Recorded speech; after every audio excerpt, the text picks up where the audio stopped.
Suyuti berkata bahwa Sayyidina Ibnu Abbas radhiyallahu anhuma menafsirkan kalimat wa bi rahmatihi ataupun dengan rahmatnya. Apa itu rahmat? Itu rahmat apa?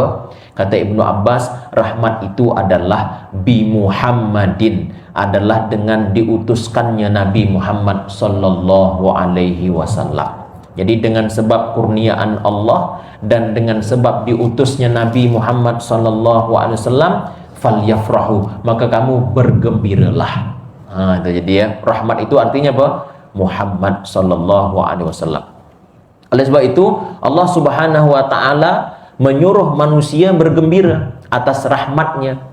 Dan rahmat apakah yang paling besar ke atas manusia dan alam keseluruhannya ini jika tidak selain rahmat kelahiran kehadiran Nabi kita Muhammad sallallahu alaihi wasallam. Tidak ada rahmat yang paling besar kecuali hadirnya Rasulullah, lahirnya Rasulullah. Maka sangat-sangat tidak adab ketika lahirnya Rasulullah. Sepatutnya kita bersyukur, gembira, bangga dan mengulang-ulang sirah Nabi. Disitulah kesempatannya kita nak beramal dengan sedekahnya, dengan gotong royongnya, dengan silaturahimnya, dengan buat majelis ilmunya, iktikaf di masjidnya. Tiba-tiba ada orang yang kata benda itu semuanya tak ada ajaran dalam agama. Sangat-sangat tidak adab. Kalau tak nak buat tak apa, tapi menyalahkan orang yang buat itu adalah satu masalah. Baik, jadi kita kena kekalkan dan mesti semangat ya. Mungkin tak nampak orang-orang yang anti maulid nih, tapi ada. Kadang-kadang bukan sebab ngaji atau apa, tak dengar sepotong dua potong saja video dari entah mana-mana tadi dengar, terus dia pun anti dengan tu. Kita tak nak benda ni merambat ataupun meleret-leret terus sampai nanti dia terbawa, nauzubillah. Baik, tentang rahmat tadi tu, Quran menyebutkan, Allah Subhanahu wa taala berfirman, ayatnya sama-sama kita biasa dengar, wa ma arsalnaka illa rahmatan lil alamin, dan kami tidak mengutusmu wahai Muhammad, kami di sini maksudnya Allah, kecuali sebagai rahmat bagi seluruh alam. Maka menyambut Maulidur Rasul adalah salah satu cara umat Islam yang adanya itu selama-lamanya, yang adanya itu tidak pernah sama dan tak boleh disamakan, yang dia berdiri sendiri, keberadaannya tidak bergantung kepada zat-zat manapun dan kepada penentu apapun, yang dialah punya sifat kuasa, yang kuasanya tidak boleh terlepas daripadanya, dan kuasanya tidak ada siapapun yang boleh menandinginya, dan punya kehendak dalam setiap kehendaknya tidak dipaksa, tidak bergantung kepada sebab dan musabab, tidak perlu pertolongan, tidak perlu apa-apa partner dan tujuan untuk ambil ini dan itu dari segi keuntungan. Itulah dia Allah ya, punya sifat qadar, gimana sifatnya, wujud, qidam, baqa, mukhalafil hawadis, qiyam bi nafsihi, wahdaniyah, qudrah, qudrah, iradah, ilmun, hayah, sama basar, kalam, sifat. Itu di antara sekian banyak sifat. Inilah sebahagian ataupun seberapa sifat yang kita mesti usahakan untuk kenal Allah. Dari mana ini semua ni? Ilmu-ilmu ini dari Nabi kita Muhammad sallallahu alaihi wasallam. Bukan dibuat-buat. Kalau tak kenal Nabi, kita tak kenal Allah dan Rasul. Ini.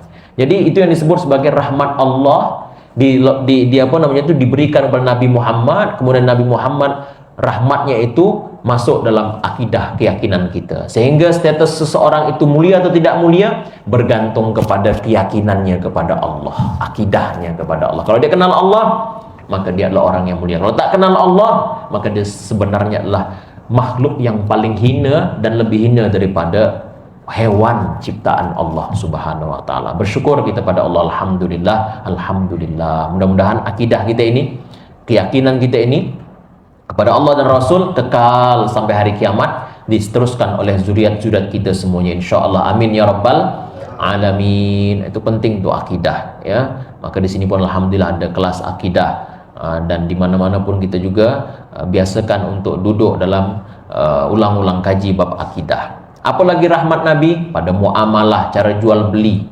Kalau tak ada ajaran daripada Nabi Muhammad, maka rusak muamalah, jual beli di antaranya, perniagaan. Dan dari sejak dulu hingga kini penipuan dan penipuan tempatnya di mana?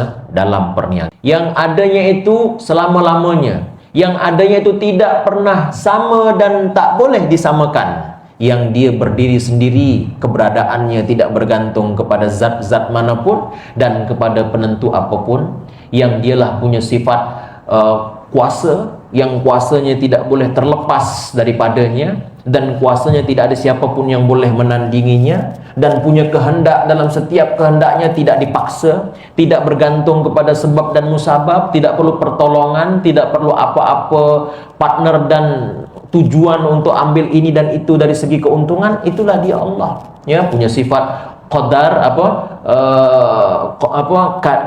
gimana sifatnya? Wujud, kidam, baqa, mukhalafil hawadis, qiyam binafsihi, wahdaniyah, kudrah, kudrah, iradah, ilmun, hayah, sama basar, kalam, sifat. Itu di antara sekian banyak sifat. Nah, inilah sebagian ataupun seberapa sifat yang kita mesti usahakan untuk kenal Allah. Dari mana ini semua ini? Ilmu-ilmu ini dari Nabi kita Muhammad sallallahu alaihi wasallam, bukan dibuat-buat. Kalau tak kenal Nabi, kita tak kenal Allah dan Rasul. Nah, ini. Jadi itu yang disebut sebagai rahmat Allah di apa namanya itu diberikan kepada Nabi Muhammad. Kemudian Nabi Muhammad rahmatnya itu masuk dalam akidah keyakinan kita. Sehingga status seseorang itu mulia atau tidak mulia bergantung kepada keyakinannya kepada Allah, akidahnya kepada Allah. Kalau dia kenal Allah, maka dia adalah orang yang mulia. Kalau tak kenal Allah, maka dia sebenarnya adalah makhluk yang paling hina dan lebih hina daripada hewan ciptaan Allah Subhanahu wa taala. Bersyukur kita pada Allah, alhamdulillah, alhamdulillah. Mudah-mudahan akidah kita ini, keyakinan kita ini kepada Allah dan Rasul kekal sampai hari kiamat, diteruskan oleh zuriat-zuriat kita semuanya insyaallah. Amin ya rabbal alamin. Itu penting tuh akidah, ya. Maka di sini pun alhamdulillah ada kelas akidah.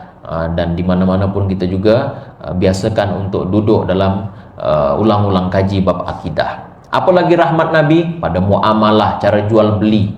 Kalau tak ada ajaran daripada Nabi Muhammad, maka rusak muamalah, jual beli di antaranya, perniagaan. Dan dari sejak dulu hingga kini, penipuan dan penipuan tempatnya di mana? Dalam perniagaan.